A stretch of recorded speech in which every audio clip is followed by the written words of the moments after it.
Teori awal masuknya Islam ke Indonesia. Yang pertama, teori India atau Gujarat. Teori yang dicetuskan oleh G.W.J. Dewes. Islam dibawa ke Nusantara oleh para pedagang dari Gujarat, India pada abad ke-13 Masehi. Kaum saudagar Gujarat datang melalui Selat Malaka dan menjalin kontak dengan orang-orang lokal di bagian barat Nusantara yang kemudian melahirkan Kesultanan Samudra Pasai sebagai kerajaan Islam pertama di Indonesia. Salah satu bukti yang mendukung teori ini adalah ditemukannya makam Malik As-Saleh dengan angka 1297. Nama asli Malik As-Saleh sebelum masuk Islam adalah Marah Silur. Ia merupakan pendiri Kesultanan Samudra Pasai di Aceh. Corak batu nisan Sultan Malik As-Saleh memiliki kemiripan dengan corak batu nisan di Gujarat. Selain itu, hubungan dagang antara Nusantara dengan India telah lama terjalin. Ditemukan pula batu nisan lain di pesisir utara Sumatera bertanggal 17 Zulhijjah 831 Hijriah atau 27 September 1428 Masehi. Makam ini memiliki batu nisan serupa dari Cambai, Gujarat dan menjadi nisan pula untuk makam Maulana Malik Ibrahim, salah satu wali Songo yang wafat tahun 1419. Teori Arab atau teori Mekah. Teori selanjutnya tentang masuknya Islam di Indonesia diperkirakan berasal dari Timur Tengah, tepatnya Arab. Teori Arab atau Mekah ini didukung oleh J. C. Van Leur, Anthony H. Jones, T. W. Arnold, hingga Abdul Malik Karim Amrullah atau Buya Hamka. Menurut Buya Hamka, Islam sudah menyebar di Nusantara sejak abad 7 Masehi. Hamka dalam bukunya berjudul Sejarah Umat Islam 1997 menjelaskan salah satu bukti yang menunjukkan bahwa Islam masuk ke Nusantara dari orang-orang Arab. Bukti yang diajukan Hamka adalah naskah kuno dari Cina yang menyebutkan bahwa sekelompok bangsa Arab telah bermukim di kawasan pantai barat Sumatera pada 625 Masehi. Di kawasan yang pernah dikuasai kerajaan Sriwijaya itu juga ditemukan nisan kuno bertuliskan nama Syekh Rukunuddin, wafat tahun 672 Masehi.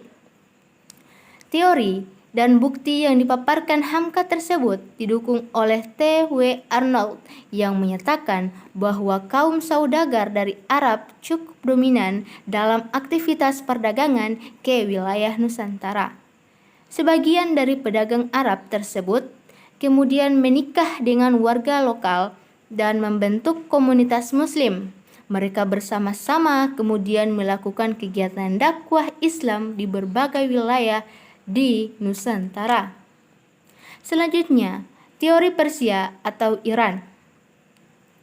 Teori bahwa ajaran Islam masuk ke Nusantara dari bangsa Persia atau wilayah yang kemudian menjadi negara Iran pada abad ke-13 Masehi didukung oleh Umar Amir Hussein dan Hussein Jayadiningrat.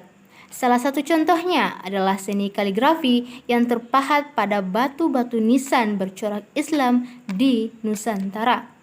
Ada pula budaya tabot di Bengkulu dan tabuik di Sumatera Barat yang serupa dengan ritual di Persia setiap tanggal 10 Muharram.